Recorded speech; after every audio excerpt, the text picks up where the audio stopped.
안식일이 다 지나고 안식 후 첫날이 되려는 새벽에 막달라 마리아와 다른 마리아가 무덤을 보려고 갔더니 큰 지진이 나며 주의 천사가 하늘로부터 내려와 돌을 굴려내고 그 위에 앉았는데 그 형상이 번개 같고 그 옷은 눈같이 희거늘 지키던 자들이 그를 무서워하며 떨며 죽은 사람과 같이 되었더라. 천사가 여자들에게 말하여 이르되 너희는 무서워하지 말라. 십자가에 못 박히신 예수를 너희가 찾는 줄을 내가 아노라. 그가 여기 계시지 않고 그가 말씀하시던 대로 살아나셨느니라. 와서 그가 누우셨던 곳을 보라. 또 빨리 가서 그의 제자들에게 이르되 그가 죽은 자 가운데서 살아나셨고 너희보다 먼저 갈릴리로 가시나니 거기서 너희가 배우리라 하라. 보라, 내가 너희에게 일렀느니라 하거늘. 그 여자들이 무서움과 큰 기쁨으로 빨리 무덤을 떠나 제자들에게 알리려고 다름질할세. 예수께서 그들을 만나 이르시되 평안하냐 하시거늘. 여자들이 나아가 그 발을 붙잡고 경배하니 이에 예수께서 이르시되 무서워하지 말라. 가서 내 형제들에게 갈릴리로 가라 하라. 거기서 나를 보리라 하시니라. 아멘. 오늘부터 시작되는 이 특별 새벽 기도를 통해서 우리 모두가 주님의 고난에 동참하고 또 주님과 함께 또 살아나는 그 부활의 목격자들이 다 되시기를 간절히 바라겠습니다. 이 시간 하나님 앞에 우리 같이 믿음의 고백하면서 또 우리 특별 새벽 기도에 시작했으면 좋겠습니다. 다 같이 가슴에 손 얹으시고요. 제가 먼저 하면 같이 따라하시면 좋겠습니다. 나도 부활의 목격자 되기 원합니다. 그리스도와 함께 고난받게 하옵소서. 그리스도와 함께 고난받게 하옵소서. 그리스도와 함께 십자가에 못 박히게 하옵소서. 그리스도와 함께 십자가에 못 박히게 하옵소서. 그리스도와 함께 영광받게 하옵소서. 그리스도와 함께 영광받게 하옵소서. 아멘. 요즘 경남 지역에서는 돼지국밥 논쟁이 일어나고 있습니다. 돼지국밥 논쟁. 이게 뭐냐 하면 도대체 돼지국밥의 원조가 어디냐를 놓고 서로 도시 간에 경쟁이 붙어 있습니다. 부산과 밀양 사이에서 도대체 돼지국밥의 원조가 어디냐, 서로 자기 지역이 이 돼지국밥의 원조라고 주장하고 있습니다. 그런데 사실 우리가 어디를 가든지 식당 앞에 원조라고 붙어있는 식당들을 참 많이 보게 됩니다. 원조 뼈다귀, 원조 국밥, 원조 칼국수, 원조라는 단어가 참 많이 붙어 있습니다. 그런데 참 재미있는 것은 그 옆집도 원조입니다. 또 그 옆집도 원조입니다. 또 그 옆집도 원조입니다. 도대체 어느 집이 원조인지 잘 모르겠습니다. 사람들은 왜 이렇게 원조인 것을 인정받고 싶어 하는 걸까요? 또한 식당을 찾는 사람들은 왜 이렇게 원조집을 찾아가서 밥을 먹고 싶어 하는 걸까? 원조, 최초라는 이 단어 자체가 가지고 있는 힘이 너무 크기 때문에 그렇습니다. 원조, 최초라는 단어가 가지고 있는 힘. 최초로 비행기를 발명한 사람의 이름은 라이트 형제. 최초로 그 비행기를 타고 대서양을 횡단한 조종사는 찰스 린드버그. 최초로 달에 첫 발을 내디딘 사람은 닐 암스트롱. 최초로 우리나라에서 유럽에 축구로 진출한 사람은 차범근. 사실 두 번째, 세 번째도 있는데 우리는 늘 첫 번째만 기억을 합니다. 때로는 두 번째, 세 번째 사람이 훨씬 더 많이 발전을 시키고 훨씬 더 많은 공헌을 했음에도 불구하고 우리는 늘 최초만 기억하고 있기 때문에 그렇습니다. 그래서 우리는 약국에 가서도 밴드 하나 주세요라고 얘기하지 않고 데일밴드 주세요라고 최초의 제품을 이야기합니다. 피로회복제 주세요 하지 않고 바카스 주세요라고 주문을 하고요. 포장용 테이프 주세요 하지 않고 스카치 테이프 주세요라고 이야기합니다. 조미료 주세요라고 이야기하지 않고 미원 주세요라고 우리는 이야기한다라는 것입니다. 이처럼 최초라고 하는 것은 사람의 기억에서 잘 잊혀지지 않습니다. 그래서 늘 최초가 되고 싶어 하고요. 원조가 되고 싶어 합니다. 그렇다면 부활의 최초의 목격자는 누구일까? 부활의 최초의 목격자. 예수님께서 십자가에서 죽으시고 부활하신 그 모습을 가장 먼저 본 사람은 누구일까? 마태복음 28장 1절의 말씀 다시 한번 읽겠습니다. 1절입니다. 안식일이 다 지나고 안식 후 첫날이 되려는 새벽에 막달라 마리아와 다른 마리아가 무덤을 보려고 갔더니 아멘. 지금까지 목숨 걸고 예수님을 따르던 예수님께서 십자가에서 죽으셨습니다. 지금까지 믿고 따르던 예수님께서 아무런 힘도 없이 끌려가시고 아무런 능력도 보여주시지 않고 결국 십자가에서 너무나 쉽게 죽으셨습니다. 그동안 예수님만 바라보며 여기까지 따라온 제자들은 망연자실할 수밖에 없습니다. 모든 기대와 모든 희망들이 다 사라졌기 때문에 그렇습니다. 예수님께서 왕이 되고 나면 누가 더 높은 자리, 누가 좌편 우편에 앉을까를 두고 날마다 싸우던 제자들에게 더 이상 예수님을 쫓을 필요가 사라진 것입니다. 그래서 지금 예수님의 제자들은 보이지 않습니다. 당연히 그 옆에 있어야 될 제자들 아무리 찾아도 보이지 않습니다.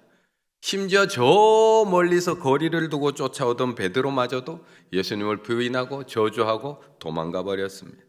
그런데 오늘 이 여인들은 예수님을 끝까지 쫓아 따라왔습니다.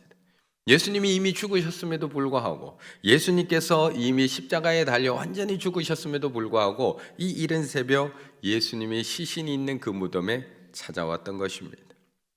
도대체 막달라 마리아는 이 새벽 왜 이 무덤에 찾아온 것일까요? 우리나라 말 속담에 보면 정승 말이 죽는 데는 가도 정승 죽는 데는 안 간다는 속담이 있습니다. 정승집 개가 죽은 데는 가도 정승 죽은 데는 안 간다는 말입니다. 정승 개 말이 죽으면 그래도 잘 보여야 되기 때문에 가서 조문을 하지만 본인이 죽으면 갈 필요가 없다는 말입니다. 아직 예수님께 희망이 남아있는 건 아닙니다. 죽은 지 3일째 되는 날입니다. 완전히 죽으셨음을 의미합니다. 아무리 희망이 없음을 말씀하고 있습니다. 그렇다고 이 여인들이 부활을 믿었던 것도 아닙니다. 예수님의 시신에 향품을 바르러 갔지 부활을 믿어서 갔던 것도 아닙니다. 만약에 부활을 믿었다면 부활한 예수님을 만났을 때 이렇게 무서워할 필요가 없습니다. 왜냐? 믿었다면. 이 여인들이 부활의 증인이 되는 것도 아닙니다. 증인으로서 자격이 있는 것도 아닙니다. 여자들은 증인으로서 자격도 없습니다. 신명기법에 보면 여자들은 증인으로서, 예수님이 부활했어요, 증인으로서 쓰임받지도 못하는 것이 여인입니다. 그런데도 여기까지 따라갔습니다. 그런데도 막달라 마리아는 죽은 예수님의 몸에 향품을 바르기 위해서 예수님을 찾아왔습니다. 그럼에도 막달라 마리아는 사람들이 지키고 있는, 군인들이 무덤을 지키고 있는 그곳, 돌문이 막혀 있는 그곳에 너무나도 두렵고 떨리지만 이른 새벽 찾아왔습니다. 그리고 부활의 첫 목격자가 됩니다. 9절, 예수께서 그들을 만나 이르시되 평안하냐 하거늘 여자들이 나아가 그 발을 붙잡고 경배하니. 첫 번째 목격자가 됩니다. 도대체 무엇이 막달라 마리아로 하여금 예수님의 무덤을 찾아가게 만든 것일까요? 도대체 무엇이 막달라 마리아로 하여금 예수님의 부활의 첫 번째 목격자가 되게 한 것일까? 다른 본문을 한번 찾아보겠습니다. 누가복음 8장 2절의 말씀 한번 읽어보겠습니다. 누가복음 8장 2절입니다. 또한 악귀를 쫓아내심과 병고침을 받은 어떤 여자들 곧 7 귀신이 나간 자 막달라인이라 하는 마리아와. 아멘. 우리가 아는 것처럼 이 막달라 마리아는 예수님께 받은 것이 너무 많은 여인입니다. 그녀는 예수님을 만남으로 모든 것이 변해버린 여인. 그녀는 예수님을 만나기 전까지만 해도 7 귀신이 들려 짐승같이 살아왔던 여인입니다. 그녀는 그냥 귀신 들렸던 여인이 아니라 7 귀신 들렸던 여인입니다. 우리가 군대 귀신 들린 자가 어떻게 무덤 사이에서 살아갔는지, 어떻게 취급을 받으면서 살아갔는지 우리는 성경을 통해서 잘 알고 있듯이 7 귀신이라는 이 7이라는 숫자를 통해서 그녀가 얼마나 완전하게 귀신한테 사로잡혀서 얼마나 완전하게 큰 고통과 큰 괴로움 속에 살아갔는지에 대해서 우리에게 보여주고 있습니다. 그런데 그런 그녀에게 어느 날 예수님이 찾아오셨습니다. 그리고 예수님을 통해서 새 생명을 얻게 되고요, 새 삶을 허락받게 되고요, 영생을 얻게 되고요, 새 사람이 되었던 것입니다. 그러니 예수님이 그녀에게 얼마나 특별했을까요? 예수님이 그녀에게 얼마나 감사했을까? 우리는 질병 하나만 나아도 하나님 앞에 저 새로운 삶 얻었어요. 덤으로 사는 인생이에요 라고 고백을 하는데, 예수님으로 말미암아 7 귀신이 떠나가 버렸다면 그녀는 예수님을 얼마나 사랑했을까? 그래서 그녀는 그때부터 예수님을 따르기 시작을 합니다. 그냥 무덤을 찾아왔던 것이 아니라 늘 따르는 삶을 살아왔습니다. 누가복음 8장 2절 3절에 보면 또한 악기를 쫓아내신과 병고침을 받은 어떤 여자들 곧 7 귀신 나간 자 막달라인이라 하는 마리아와 헤롯의 청지기 구사의 아내 요한나와 수산나와 다른 여러 여자와 함께하여 자기들의 소유로 그들을 섬기더라. 그냥 마지막에만 예수님을 따라왔던 것이 아니라 이 8장 2절에서부터 7 귀신을 내어 쫓아주신 그 순간부터 예수님을 따라다니기 시작합니다.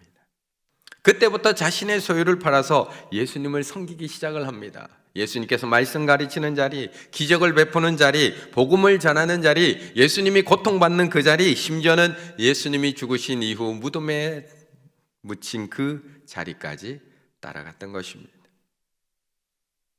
이렇게 예수님을 사랑했던 막달라 마리아였는데 받은 은혜가 너무 커서 예수님께서 어디로 가시든지 예수님을 따라다녔던 막달라 마리아.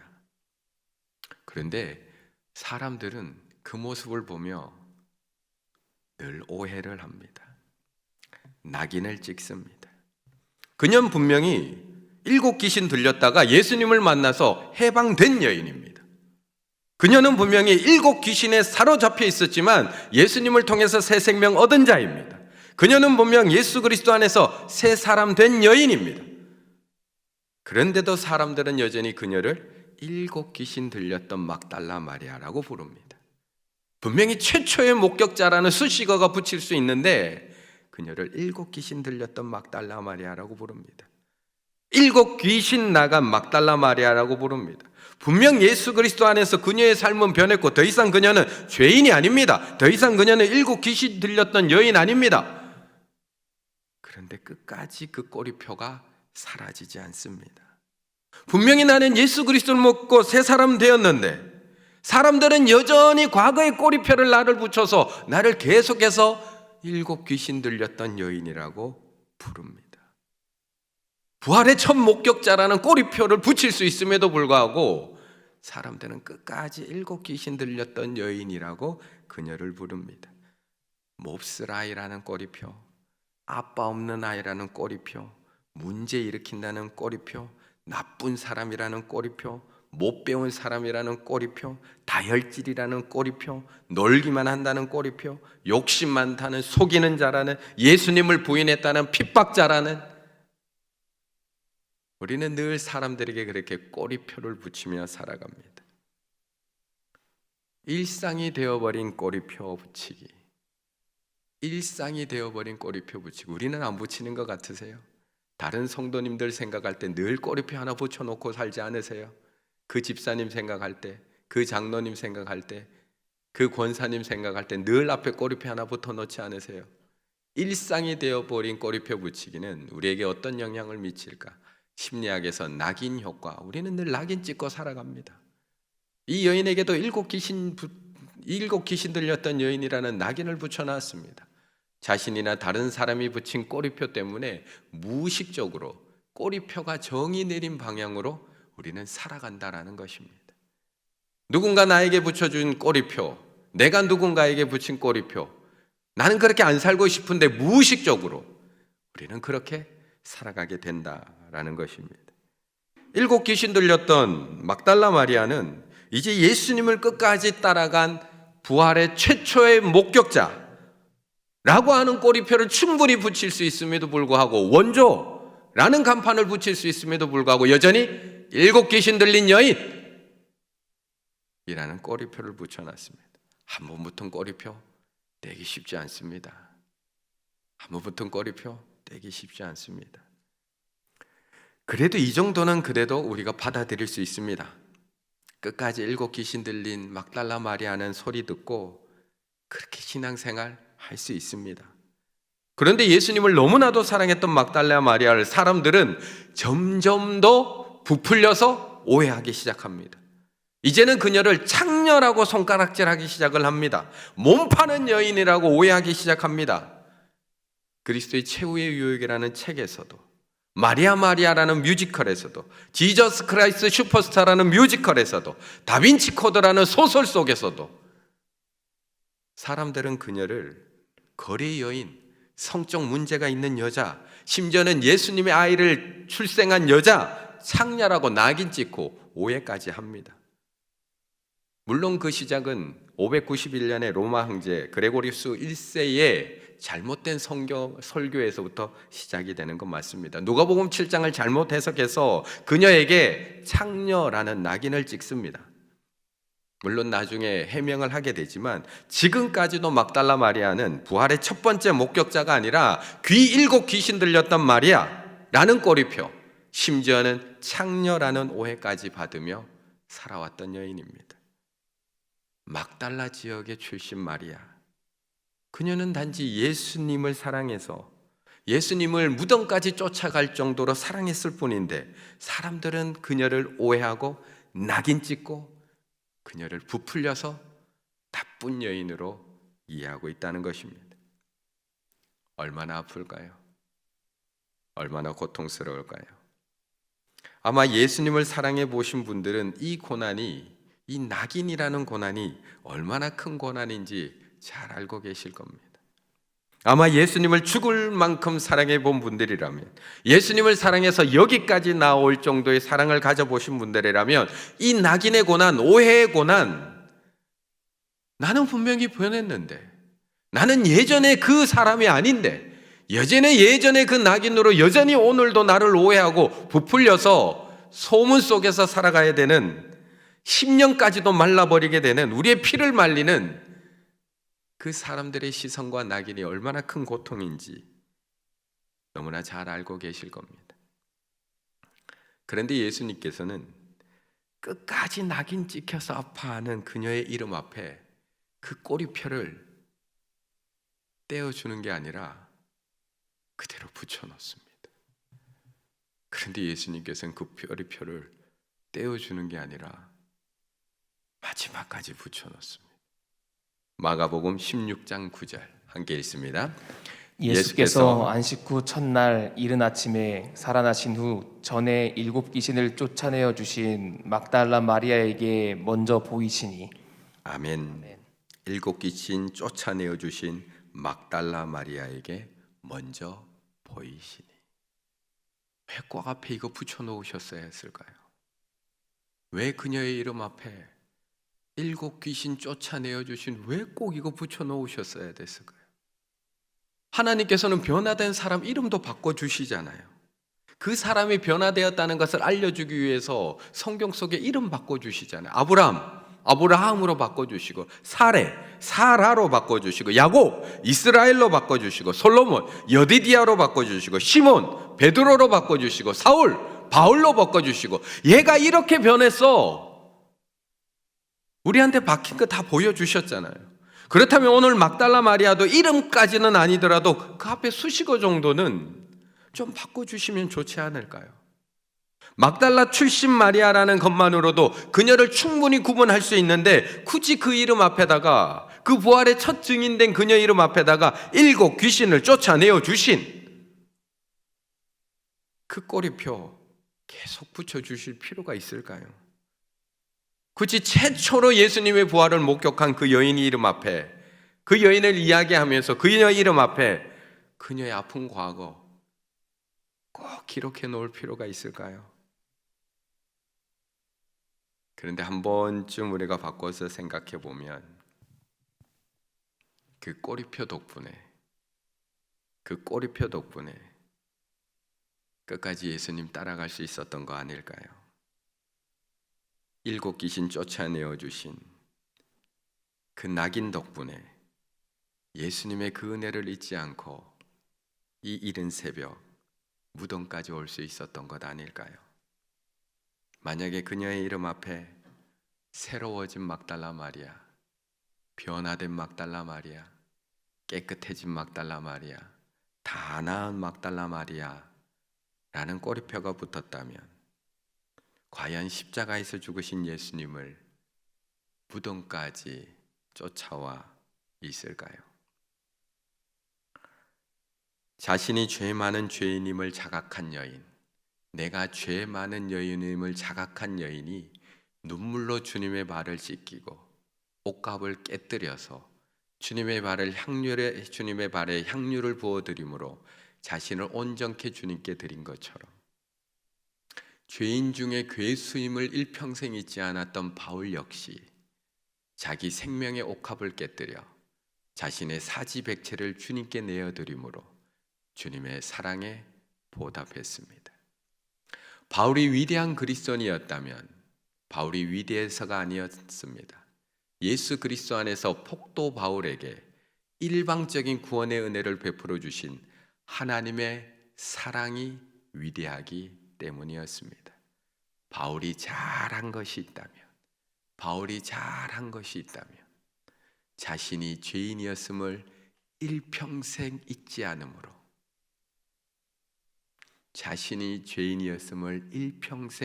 않으므로, 하나님의 은총 속에서 역설적이게도 의인의 삶을 일관할 수 있었다는 것입니다. 사도 바울 앞에는 항상 꼬리표가 붙어 있었습니다. 핍박자 바울, 폭도 바울, 스데반을 죽인 바울. 그래서 사람들은 그를 한 번에 믿어주지 못했습니다. 믿음의 사람들도 그를 신뢰할 수가 없었습니다. 어디를 가도 그의 사도성은 의심을 받았고 그는 죄인 중에 괴수라는 꼬리표 늘 붙이고 살아갈 수밖에 없었습니다. 하지만 그 낙인 덕분에 바울은 끝까지 돌 세례를 맞으면서도 주님의 뒤를 따라갈 수 있었고, 그 낙인 덕분에 끝까지 복음을 전하러 어디든지 갈 수 있었고, 그 낙인 덕분에 유대인이나 헬라인이나 모두를 사랑할 수 있었고, 그 낙인 덕분에 매를 맞고 옥에 갇혀서도 찬양할 수 있었고, 그 낙인 덕분에 로마에서 주님을 위해 참소형을 당하기까지 변하지 않고 주님을 사랑할 수 있었던 것입니다. 막달라 마리아, 그녀는 어떻게 무덤까지 찾아가 부활의 첫 목격자가 될 수 있었을까요? 그녀도 자신의 이름 앞에 붙어있는 낙인 7 귀신 들렸던 여인이라는 꼬리표 덕분에 내가 그 7 귀신에서 예수 그리스도로 말미암아 해방되었지, 내가 그 7 귀신으로부터 예수 그리스도로 말미암아 구원받았지, 그 은혜를 잊지 않을 수 있었고, 새벽미명 그 두려움 속에서도 예수님의 무덤을 찾아갈 수 있었던 것입니다. 우리 성도님들, 요즘 내 이름 앞에 어떤 꼬리표를 붙이셨나요? 어떤 낙인을 찍고 계시나요? 위임 목사 박상현, 목회자라는 박상현, 착한 박상현, 일 잘하는 박상현, 앞에 누군가 다른 것 붙이면 화나지 않으시나요? 원래 내 이름 앞에 붙었던 낙인, 죄인 박상현, 흉악한 죄인 박상현, 죽어 마땅한 죄인 박상현, 혹시 이 꼬리표가 싫어서 그 낙인 스스로 지워버리고 변화된 박상현, 새로워진 박상현, 의로워진 박상현, 깨끗한 박상현, 그렇게 불리워지는 데 너무 익숙해버린 것 아닐까요? 그렇게 불리고 싶어서 몸부림치며 살아가고 있는 것 아닐까요? 내 이름 앞에 죄인이라는 낙인을 지워버리는 그 순간부터 우리에게 예수님은 간절해지지 않습니다. 내 이름 앞에 의인이라는 꼬리표를 붙이는 순간부터 우리는 예수님 무덤까지 가서 찾지 않습니다. 내 이름 앞에 죄인이라는 낙인을 버리는 그 순간부터 내가 왜 이런 대접을 받아야 되지? 섭섭해지기 시작합니다. 내 이름 앞에 의인이라는 꼬리표를 붙이는 그 순간, 아니 나한테 어떻게 이럴 수가 있지? 우리는 더 이상 형제의 작은 죄를 용서할 수 없습니다. 이번 고난주간 내 이름 앞에 죄인이라는 낙인을 꼭 붙이시기를 바라겠습니다. 이번 고난주간 내 이름 앞에 다시 죄인임을 고백하는 한 주간 되시기를 바라겠습니다. 스스로 의인이라 착각하는 죄인이 아니라 주 안에서 자신이 죄인임을 자각하는 의인이 되셔서 7 귀신 들렸던 나를 살리신 예수님을 무덤까지 쫓아갔던 막달라 마리아처럼 부활의 첫 증인 되시는 우리 충혈의 가족들 다 되시기를 간절히 바라겠습니다.